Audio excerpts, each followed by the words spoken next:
Hello everyone, DM Gashbad here. We're going to be bringing you something a little bit different today. It's going to be my very first game of Star Wars Legion.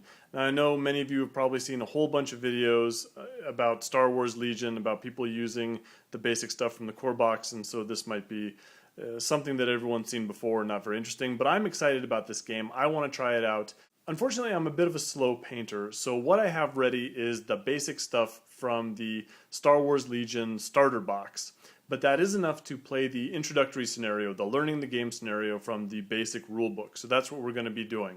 I've got my Imperials painted up. I'm kind of a dark side of the Force guy myself, and so you're looking at a picture of those guys there. I've also painted up the barricades, and I managed to get in a game with a local player named Gabe. It was great for him to schedule around my stuff and be able to come in.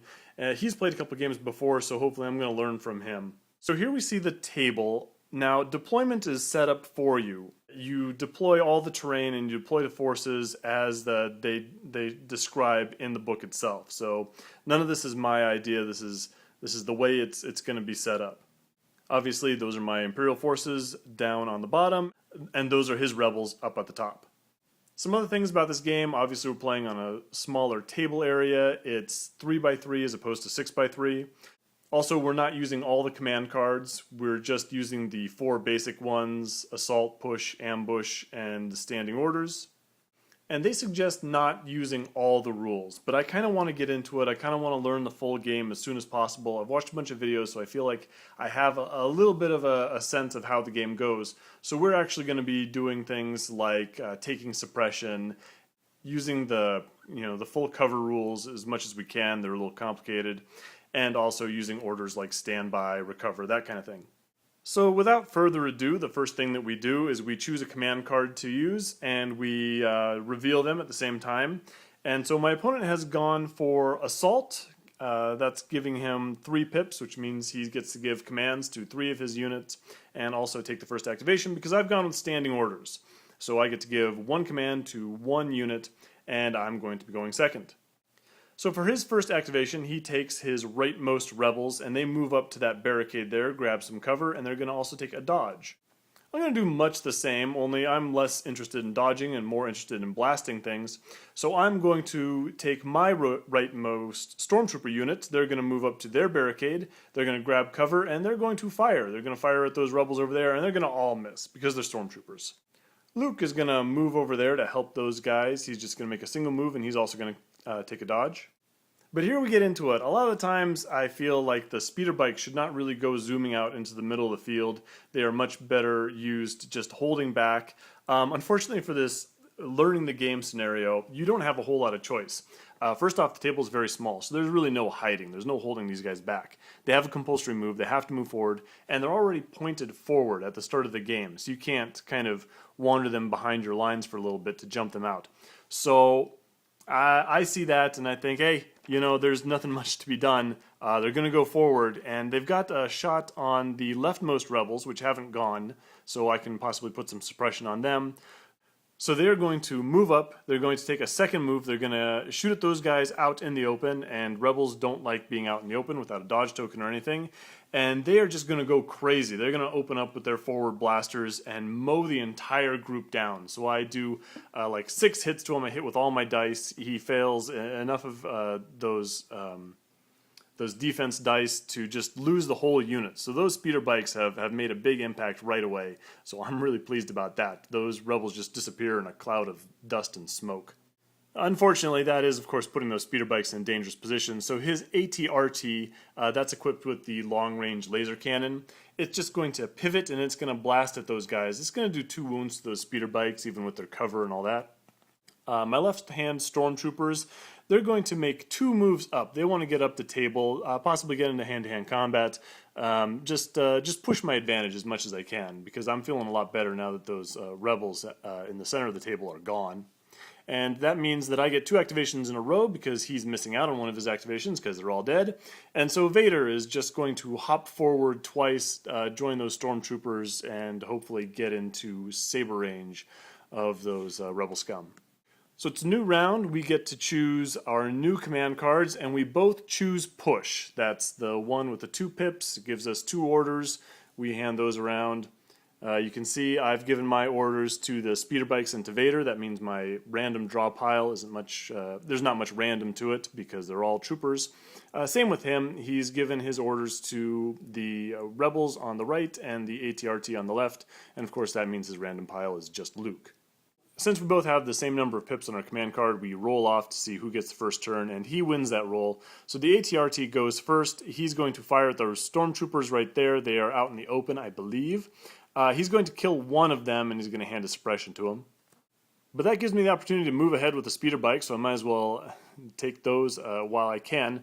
They're going to zoom forward, and they're going to open fire at their ATRT, because of course they have impact on their blasters, so that'll be an impact 2 because I've got 2 of them, and yeah, and they're kind of my best shot at putting some good damage on that thing, and they do real well again. They get 4 hits on that thing actually, so they get a number of hits, and they also get 2 crits. So with the impact 2 and the 2 crits, I end up giving him 4 hits that he has to save, and ATRTs are not great at saving. They have a single white die with no surge. So it's basically like he's got to make an armor save of the 6+. He makes 3 of them. So I get 4 hits on this guy, but he only takes 1 damage. So, you know, luck comes and luck goes. I did give those speeder bikes a dodge as well, because I anticipate Luke's probably going to jump in there and start slicing them apart. The rebels on the right, they go ahead and open fire, and they kill 2 of the right-hand stormtroopers. They give a bit of suppression to them. Vader is just going to try and discourage Luke a little bit. He's going to move right up there to, you know, right in the middle of things and give, you know, give the rebels something to think about. Sure enough, Luke goes ahead and charges in. I'm going to get to use that dodge, so they're going to try and fly out of the way, but he still does 2 wounds to the bikes. So one of them blows up, and one of them has a wound.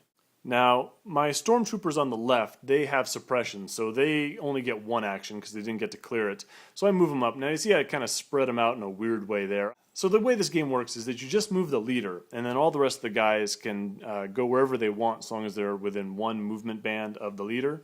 So I've kind of spread them out, trying to claim cover from both the rebels on the right and the ATRT on the left. I think I totally fail. I don't think they're actually going to get 50% of their squad in cover from either of those 2 troops, but that was my intent, you know, such as it is. And of course, I didn't get to blast Luke because he's in combat, and I only have 1 action anyway. So what I'd really like to do is get these guys in hand-to-hand combat, because they're much better. In shooting, they only throw 1 white die, but in hand-to-hand, they throw a black die. So I might have them go try to beat up Luke with Vader there. My stormtroopers over on the right, they also fail to clear their suppression, but they do go and shoot at the rebels and actually manage to kill one. So good job, stormtroopers.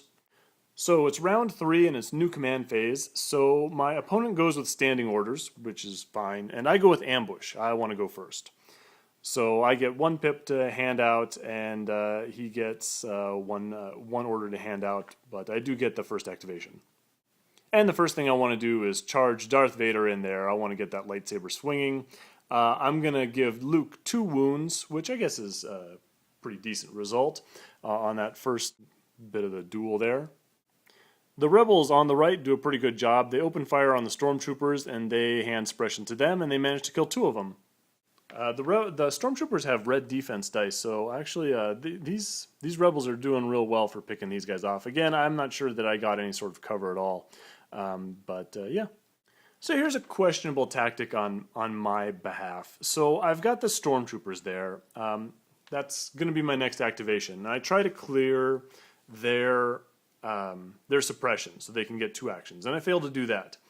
So I only get 1 action, so I can shoot the ATRT. That's probably not going to do a whole lot. I can shoot the rebels, also probably not going to do a whole lot. I can't shoot at Luke because he's in combat with both the speeder bikes and with Vader.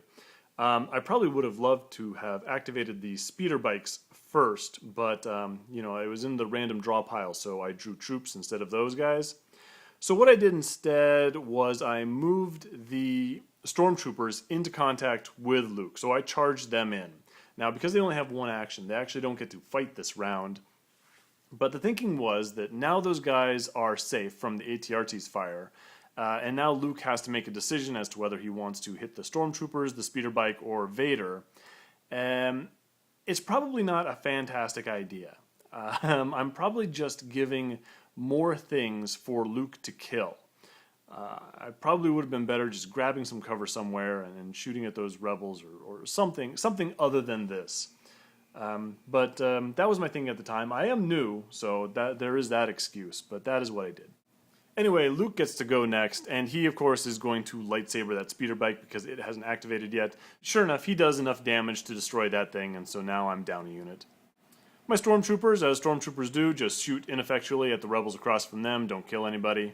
And the AT-RT doesn't have much to shoot at except for those faraway stormtroopers. Fortunately, it does have the laser cannon, so it has the range, and it does manage to kill one. So it's the 4th round of the game, and so we get new command cards. So I am going to go with Assault, and he is going to go with Ambush. So he is going to get the first activation, which means that he's going to give an order to Luke, and Luke is going to go ahead and kill those stormtroopers like I thought he might. He also takes a dodge to help him survive Darth Vader's attacks later on. My stormtroopers manage to not do anything to those rebels over there. Fortunately, the AT-RT also fails to damage my stormtroopers. Looks like it does give them a little bit of suppression. Vader goes and takes a big swing at Luke Skywalker and totally botches that. He got plenty of hits, but Luke made all of his defense. That's one of the things I think about this game, is that it can be really swingy. Because you always get the opportunity to make your, defense rolls, and those red dice are 50-50. It's like everything has a 4+ ward save for the most part. There are things like Pierce that come into play, but Luke is immune to Pierce. So he flukes a good roll and he takes no damage from Vader. Fortunately, those rebels on the right also failed to do any damage to the stormtroopers. Stormtroopers also have red defense dice. So yeah, this was kind of a round where not a ton happened except for Luke cutting down my stormtrooper squad, because I decided to charge them in like a moron. So it's a new round. We're totally out of command cards except for the standing orders card, which always gets returned to our hand. So hey, guess what? We both play standing orders. So it's a roll-off to see who goes first, and my opponent wins that roll-off again. So he's going to activate Luke, and Luke is going to hand 1 wound to Vader. So that's about what you would expect. My stormtroopers go ahead and shoot next and do absolutely nothing to those rebels. They are sure putting a lot of laser burns into that barricade over there, but they're not having much of an impact. You wouldn't expect too much from these guys since there's only 2 of them. His AT-RT, however, stomps forward a little bit and guns down the last of my 2 stormtroopers. That's too bad. But it goes and swings and does another less than inspiring round. He only puts 2 wounds on Luke, but Luke is really hurt now. He's only got 2 wounds left. So he's going to get him, I think, but it's going to be real close. And the rebels, they don't want to get into the middle of this laser sword fight, so they're just going to back off a bit. I think the idea is that they don't want to jump in and be in hand-to-hand combat. So they're just going to back off with the hopes of gunning down Darth Vader if he ends up being the victor. So again, we have 2 standing orders, so we do a roll-off. Luke is going to go ahead and go first again, so that's 3 for 3 my opponent is for getting the first activation on these equal command card pips. Luke is going to go and swing, and he's going to do a little bit better. Looks like he's getting angry, maybe tapping into a little dark side of the Force, and he puts 2 wounds on Darth Vader. Vader goes ahead and swings back, though, and, the outcome was probably never really in doubt. Vader's going to get Luke. Luke is going to fail enough of his defense rolls to finally get cut down. So Vader probably just bonks him on the head with the end of his lightsaber and tries dragging him off to the carbon freezing chamber. However, that does leave him all alone, surrounded by small rebel groups in the middle of the table. So the AT-RT is going to pivot and shoot at Darth Vader. He is going to manage to put 1 wound on him. That doesn't really bug Vader too much. The rebels over on the right are also going to open fire. So this is my opponent just trying to clean house here, trying to see if he can't rid the board of Imperials and try to save Luke Skywalker. Well, the rebels aren't up for the task. They would need to roll really well in order to take Vader off the table. They don't do the damage that they need, and so the game ends. So we didn't really know the victory conditions at the time. I later went through the Learning the Game booklet and found out. The deal is you get a victory point for every unit that gets destroyed. So I destroyed 2 of my opponent's units. I destroyed his rebels in the first turn and Luke in the last. Otherwise, he destroyed my speeder bikes and my 2 stormtrooper squads. So it's actually 3-2. And we didn't know this at the time, so we kind of considered it a victory on both sides. His rebels managed to drive off the Imperial forces, but at the same time, Vader managed to knock Luke on the head. And so he doesn't care about how many stormtroopers die in the course of these missions, so he probably considered that a pretty good victory, a pretty good trade. So we thought, hey, you know, both people are winners, even though really I am the loser. So it was a pretty good game, pretty good introductory. Again, I thank my opponent for showing me the ropes on some of this stuff. I'm looking forward to playing more of this game, especially as I grow this force to you know, a more reasonable size. But of course, as I said, I am a slow painter, and of course, I do need a new set of terrain. I have those barricades, but you know, it is Star Wars and it's pretty varied. But I think it could really do with an actual theme table of some kind. So I might have to look at that into the future. Anyway, if there's any questions, comments, concerns, that kind of thing, let me know down below. Otherwise, I will see you on the next one.